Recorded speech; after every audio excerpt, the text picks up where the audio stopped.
Just this soft, trembling sound above the dinner table. Then my mother leaned in and said it, "We're only inviting you out of pity, so don't stay long." The fork stopped. My sister smirked. My brother kept swirling his scotch like the words weren't even meant for me. I felt the heat rise in my face, but my hand didn't shake. I lifted my glass, smiled, took one small sip, and stood up. No one stopped me. No one even looked up. But 2 weeks later, every single one of them would. I'm Wren. And if you've ever been the invisible one in your own family, the one they use but never see, then this story is for you. Because it didn't end the way they expected. When I was a kid, the cabin at Lake Marlowe was the only place I felt real. Solid. Not see-through. My grandfather would take me out to the dock before sunrise. The lake would be this perfect sheet of silver, waiting for the day to start. He'd put a fishing rod in my hands, steady and warm, and the air would smell like wet pine and morning cold. At night, we'd sit by the fire. My fingers would get sticky with burnt marshmallows, and he'd pat this old cedar chest beside us. The one that held the deed. One day, he told me, "This will be yours to protect." I held on to those words like a promise. Like something sacred. But after he died, everything changed. The cabin became what my parents called the family place, even though the title stayed under my name. They'd plan summer trips in group chats that never included me until everything was already decided. Then photos would start appearing in frames around the house. My brother on the dock, holding up some fish he didn't catch. My sister wrapped in a blanket on the porch. My parents smiling like they'd built the whole thing with their own hands. I wasn't in a single picture. I learned early that attention in my family wasn't shared. It was assigned. My brother was the shining example. My sister was the one everyone adored. And me? I was the utility player. The extra pair of hands. When I made honor roll, no one came to the ceremony. When I worked 2 jobs to cover community college, my mother used me as a cautionary tale at dinner parties. "Make better choices than Wren," she'd say, like I was some kind of warning label. It was never loud. Never cruel, exactly. Just this slow, steady drafting of my role. The night they forgot to set a place for me at dinner. The birthday when only my grandfather remembered. The day a teacher called to say I'd won a scholarship and my parents replied, "We didn't know she applied." There was one summer when I tried to speak up. They were planning another weekend at the cabin and I said, quietly, "I'd like to come too." My mother didn't even look up from her notes. "All the rooms are taken. Maybe next year." My brother snorted. My sister kept scrolling on her phone.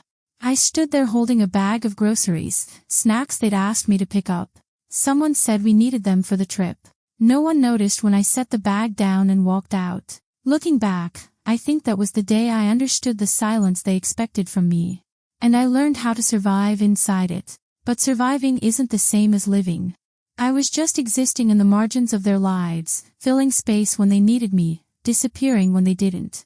2 nights after that dinner party, the one where my mother said I was only there out of pity, my phone lit up on the kitchen counter. The family group chat. Photos, plans, long threads I hadn't opened in months. I dried my hands on a towel and looked at the preview. They were planning the annual summer trip to the cabin. My brother sent a picture of some new outdoor grill he wanted to bring. My sister suggested matching family shirts for porch photos. My mother typed paragraphs about guest rooms, groceries, seating arrangements. My name wasn't mentioned once. Not as a guest. Not even as a footnote. It was like watching a play where I'd been written out of the cast but somehow left in the credits for legal reasons. I tapped the screen and scrolled through quietly. All the bedrooms are taken. Wren doesn't really come anyway. We'll use her key if she forgets to drop it off. Her key. Like she owned the place. Like I didn't. I kept scrolling. There were messages going back weeks. Plans I was never part of. Decisions made without me. My mother had even sent a message about redecorating one of the rooms, the room that used to be mine, the one with the window that looked out over the lake. Finally turning Wren's old room into a proper guest suite. She never uses it anyway. That room was where my grandfather and I used to sit and watch thunderstorms roll across the water. Where he'd tell me stories about building the cabin with his own hands. Where I'd fall asleep listening to the rain on the roof. And they were turning it into a guest suite. Then a small envelope icon appeared at the top of my screen. A bank email. The kind I usually ignored. I opened it on instinct. It was a reminder about a joint account I didn't remember agreeing to. My name appeared right beside my mother's, highlighted in bold. At the bottom, there was a note about property tax auto payments linked to my profile. Payments for the cabin. Payments I didn't authorize. I clicked through to the account history. Thousands of dollars over the years. Property taxes, maintenance, repairs. All coming out of an account with my name on it. All without my knowledge. I stared at the screen. The kitchen got really quiet. Just the refrigerator humming.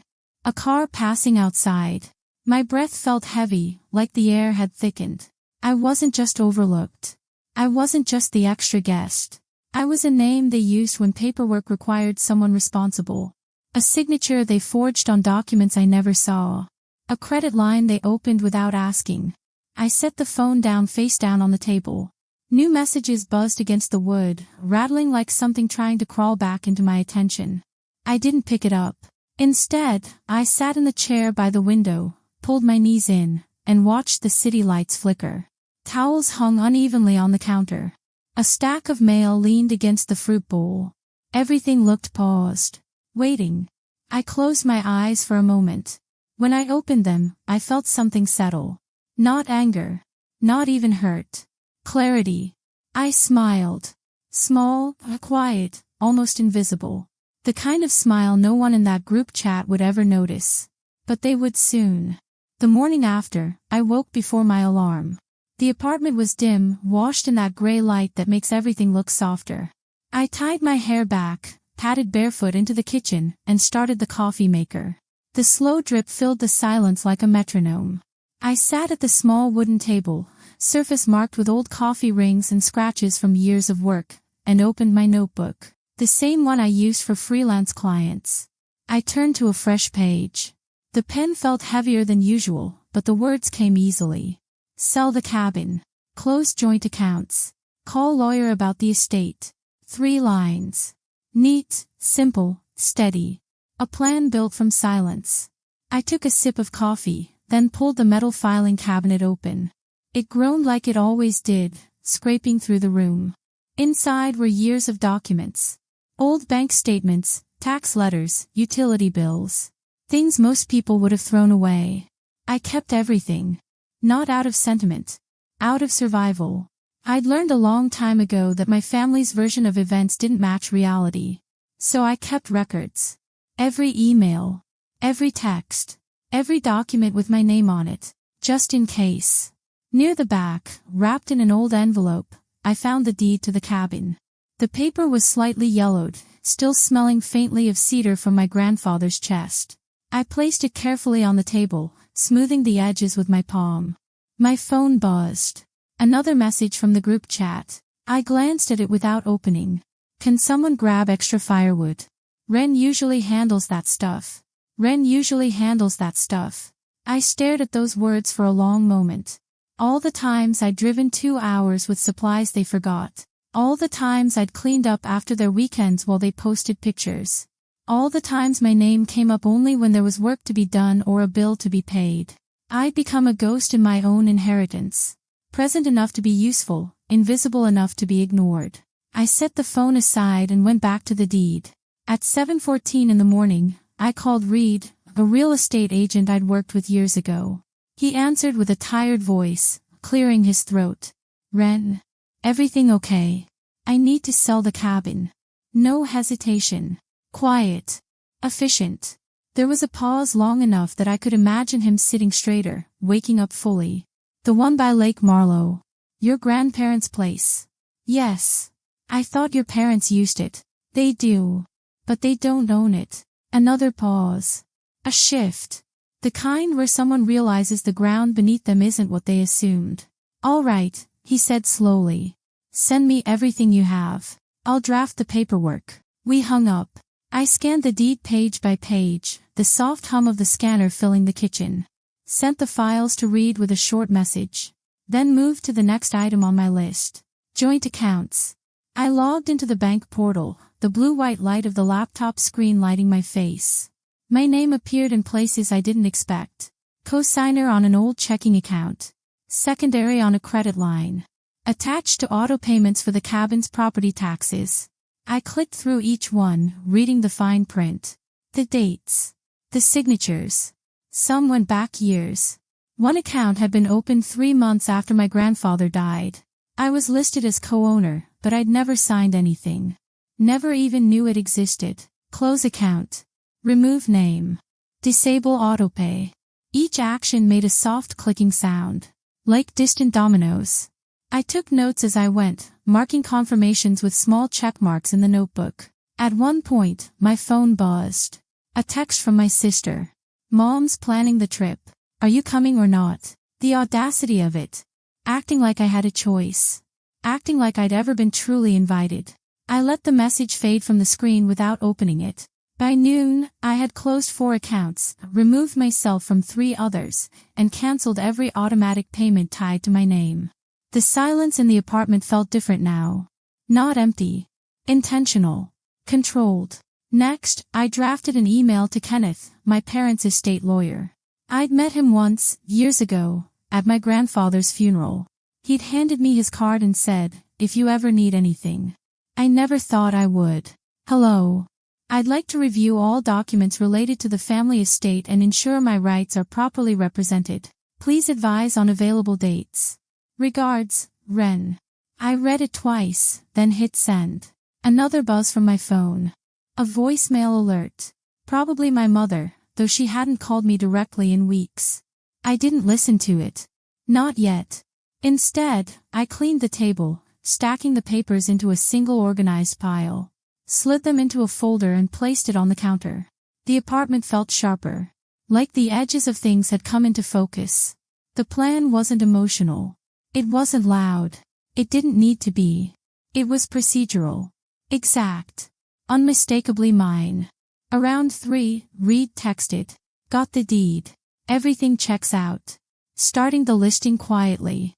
We'll send updates as offers come in. I replied with a simple thank you.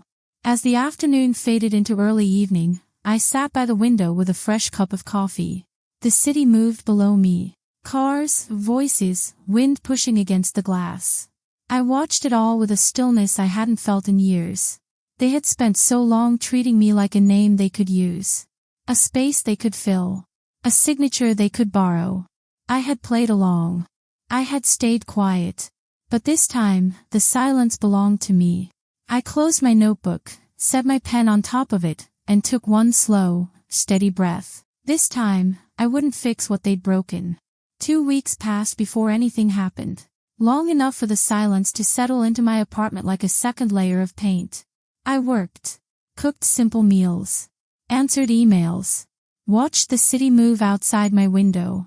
Nothing dramatic. Just time passing the way it always does. Quietly. Until something breaks. The first crack came early one morning. I was folding laundry when my phone buzzed with a message from Reed. Offer came in. Cash buyer. Closing soon. Funds will transfer directly to your account. I read the words twice. Not out of disbelief, but because they felt strangely distant. Like reading about someone else's life. I texted back one word, approved, and set the phone aside. By noon, the cabin was gone. I didn't tell anyone. But they found out anyway. That evening, my sister sent a string of messages to the family group chat. They came in fast, like she was typing while pacing. Did someone change the lock code at the cabin? Mom's freaking out. Dad says there's a realtor sign in the yard. Wren, what did you do? I didn't open the thread. I just watched the previews stack on my lock screen, each one more frantic than the last. An hour later, my mother called. 3 times. Then she switched to voicemail. Wren, this is not funny. Call me back immediately. Then another. You had no right. This isn't just your decision. Call me now. And another, voice cracking. Wren, please. You're scaring me. Call me back. I didn't. Instead, I sat at the kitchen table, sipping lukewarm coffee, watching the voicemail counter climb like a timer. For the first time, their panic wasn't something they could hide behind polite words or controlled tones. It was raw. Uneven. Honest. Then came the bank statements. My mother texted a photo. Blurry, tilted, but I could still make out the red notifications. Joint account closed. Credit line suspended. Property tax autopay failed. Secondary signature removed. She didn't send a message with the photo. She didn't need to. The image said everything. Within minutes, my brother called. Then again. Then again. I let each ring fade into the room like a distant alarm. Finally, he sent a single message. What the hell is going on? Then another. You're being childish. And another. This affects all of us. You can't just make decisions alone. That last one almost made me laugh. I couldn't make decisions alone. I'd been making decisions alone my entire life. They just never noticed because those decisions always benefited them. I put the phone face down. The vibration rattled lightly against the wood. The apartment felt smaller. Tighter. Like the air had thickened. The city outside seemed muted, as if waiting to see what I'd do next. Then came the moment I'd been expecting. A soft thud outside my door. A pause. Then the buzzer. I pressed the intercom. It's Dad. Open up. His voice carried none of the command I grew up with. It sounded strange. Something between anger and uncertainty. I buzzed him in and stepped back, leaning against the counter, arms crossed. The door opened hard, hitting the stop with a sharp click. My father stood there. Breath heavy. Face flushed. He looked around the apartment slowly, taking in the mismatched furniture, the tiny kitchen, the papers stacked neatly on the table. His eyes landed on me, and for a second, I saw something I hadn't seen in years. Confusion. Like he was trying to place who I was. Is it true? He asked. Did you sell the cabin? I kept my voice even. Yes. You closed the accounts. Removed your name from everything. Yes. His jaw tightened. He took a step forward, then stopped. Do you understand what you've done? I nodded once. Completely. He exhaled. Long and shaky. Like someone realizing a door had been shut from the other side. All right, he said quietly. You've made your point. I straightened. No. I haven't. Not yet. He looked at me. Then really looked. And in that moment, the balance shifted. Not loudly. Not dramatically. Just a quiet, undeniable tilt. Your mother is devastated, he said. Your sister won't stop crying. Do you even care? Do I care? I repeated. The words tasted bitter. Did any of you care when you forgot to set a place for me at dinner? When you used my credit without asking? When you turned my room into a guest suite? He opened his mouth, then closed it. I've been signing documents I never saw, I continued. Paying bills I never agreed to. Watching you take photos in a place that was supposed to be mine, and not appearing in a single one. So no, Dad. I don't care that you're upset now. A small envelope sat on the counter beside me. Reed's letter, forwarded from the lawyer. I slid it toward him. A lawyer's letter is on its way, I said. You should read it. His hand moved toward the envelope, then stopped. He looked at me again, and this time something in his posture folded. Like a structure losing a support beam. Wren, we can talk about this. No, I said. We can't. Not anymore. He didn't argue. He didn't shout. His hand dropped to his side. He just turned, opened the door, and walked out. And for the first time in years, the silence he left behind felt like mine. The morning after my father left felt unusually bright. Sunlight slipped through the thin curtains in quiet slanted lines, landing on the table where the last of the paperwork still sat in a neat stack. The room was still, except for the low hum of the refrigerator and the soft drip of the coffee maker finishing its cycle. I moved slowly, almost carefully, as if the air had a new weight to it. I poured coffee into my chipped mug, wrapped both hands around it, and stood by the window. The city moved below. Cars merging. People crossing streets. A dog tugging its owner toward the park. Ordinary things. Steady things. Things that didn't need my permission or my presence. My phone buzzed on the counter. A message preview appeared. Mom wants to apologize. Can we talk? Another. We didn't know things were this bad. Please answer. I didn't touch the phone. I let the screen dim on its own, the apartment returning to its soft quiet. Part of me wondered if I should feel guilty. If I should feel something other than this strange, steady calm. But I didn't. They didn't know things were this bad because they never asked. They never looked. They never saw me standing right in front of them, holding the bag of groceries, waiting at the empty place setting, answering emails about accounts I never agreed to manage. I sat at the table, tracing the rim of my mug with one finger. The folder of documents was closed now. The deed to the cabin no longer mine. The accounts detached from my name. The legal letter already moving through the system. These things weren't symbols anymore. They were decisions. Finished ones. For the first time in a long while, I didn't feel suspended between obligation and resentment. I felt grounded. Like someone standing on their own porch after a storm, hearing the world breathe again. A flicker of memory came back. The cabin at dusk. The lake turning copper as the sun dropped behind the trees. My grandfather's voice, low and steady, telling me to protect what was mine. I tried to honor that for years. In the end, protecting it didn't mean holding on to it. It meant releasing the place where I'd once belonged, but no longer did. I thought about all those summers the first wasn't invited to. All those photos I wasn't in. All those moments they took from a place that was supposed to be mine, and turned it into theirs without ever asking. The cabin was gone now. Sold to someone who'd probably fill it with their own memories, their own laughter, their own love. And that felt right. Better than letting it become a monument to everything they took from me. My grandfather would have understood. He'd always said the cabin was meant to be protected, but he also taught me that some things are worth more than property. Dignity. Self-respect. The ability to walk away when staying costs too much. I closed my eyes for a moment and inhaled slowly. The air smelled like coffee, old wood, and morning light warming the floor. When I opened my eyes again, everything felt clear. Not lighter. Not heavier. Just honest. The silence in the room wasn't the kind they forced on me. It was the kind I chose. I didn't cut them off. I just stopped signing my name under their chaos. Some endings don't slam shut. They settle like dust after a long breath. Like a door easing closed on its own.